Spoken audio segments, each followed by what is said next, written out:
welcome back. Well, the stakes are intensifying between the United States and Iran as they hold nuclear negotiations. They did so in Oman on Friday after the U.S. shot down an Iranian drone, which was approaching the U.S. Armada, which remains in striking distance of the rogue nation. Joining me now is New York Congresswoman Claudia Tenney, who is a member of the House Intelligence Committee.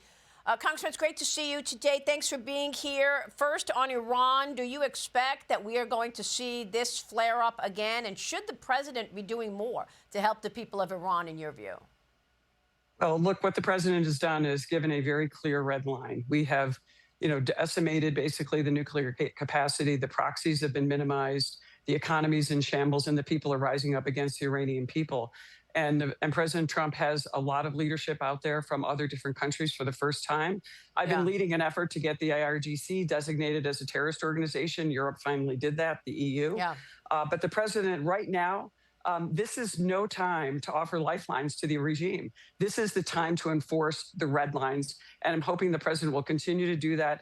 Iran knows what the terms are. The president has been very clear. Let's hope Iran comes to the table and negotiates with him. He's willing to talk, unlike a lot of other presidents. He's the peace president. All right, very, very good. Back here to stateside, we could see the Department of Homeland Security shut down on Friday. You just heard Senator John Fetterman. He says it probably will shut down.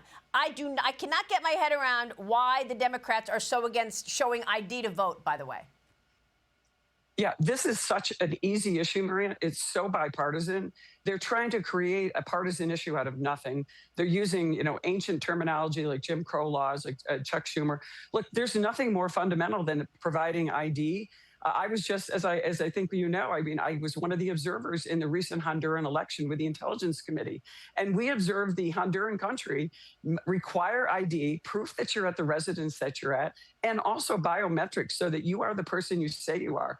And requiring citizenship is so simple. Let me tell you something. The New York State Court of Appeals, a very far left-leaning court, determined that New York City's law that would allow non-citizens voting in our elections was unconstitutional. They struck it down. You must be a citizen to vote in our elections. We just want one citizen, one vote. It's totally legitimate.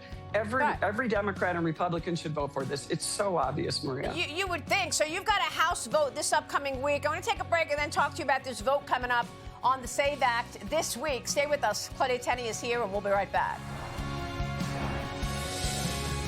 And I'm back with New York Congresswoman Claudia Tenney. Congresswoman, you've got a vote in the House on the SAVE Act this upcoming week, correct? How does that play out? Yeah.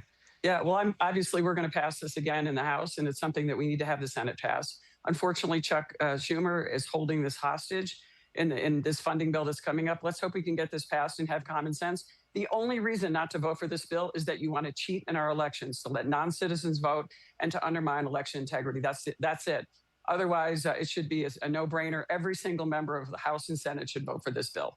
And that's what I just said to John Fetterman. Is there any other way to look at it other than they want illegals to vote? Congresswoman, it's always a pleasure. Come back soon. We so appreciate your time, Representative Claudia Tenney. Thank you. Hey, it's Will Cain. Click here to subscribe to the Fox News channel on YouTube. It's the best way to get our latest interviews and highlights. And click to subscribe to the Will Cain podcast for full episodes right now.